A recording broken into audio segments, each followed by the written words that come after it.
60 দশকের শেষ ভাগে অভিনয় জীবন শুরু করে অমিতাভ বচ্চনের অনেকের সঙ্গেই কাজ করার সুযোগ পেয়েছেন। দীর্ঘ কাজের ধারায় প্রখ্যাত কৌতুক অভিনেতা মুকরির সঙ্গে তার দারুণ ব্যক্তিগত সম্পর্ক গড়ে উঠেছিল। 2000 সালের সেপ্টেম্বরে মুকরি মারা গেলেও তার শেষ বিদায়ে অমিতাভ বা জয়া বচ্চন উপস্থিত ছিলেন না। সম্প্রতি দেওয়া এক সাক্ষাৎকারে এই কষ্টের অতীত স্মৃতির কথা প্রকাশ্যে এনেছেন মুকরির মেয়ে নাসিম মুকরি।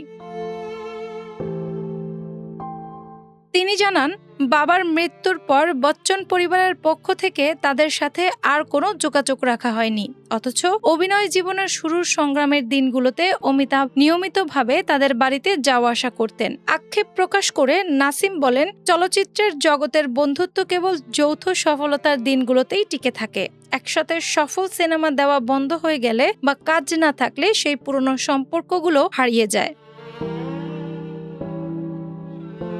অভিনেত্রী জয়া বচ্চনের সঙ্গে মুকরির খুব ভালো বন্ধুত্ব থাকলেও তিনিও শেষ বিদায়ে আসেননি বা ফোন করেননি। তবে বাবার প্রয়াণের খবর শুনে প্রখ্যাত অভিনেতা ঋষি কাপুর মাঝরাতেই ভীষণভাবে ভেঙে পড়েছিলেন। খবর পাওয়ার পরদিন সকালেই তিনি মুকরির বাড়িতে হাজির হন এবং ছোট্ট শিশুর মতো কান্নায় ভেঙে পড়েন। মুকরি এবং ঋষি কাপুর একসঙ্গে অনেক স্মরণীয় চলচ্চিত্রে অভিনয় করে দর্শক হৃদয়ে জায়গা করে নিয়েছিলেন।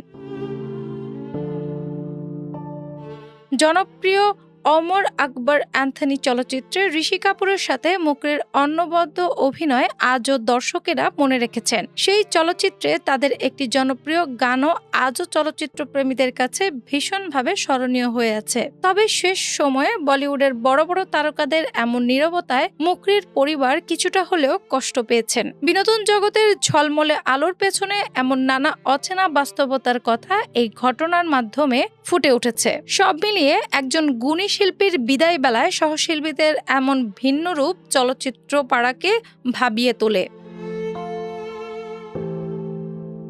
ডেস্ক রিপোর্ট, বাংলা বাজার পত্রিকা।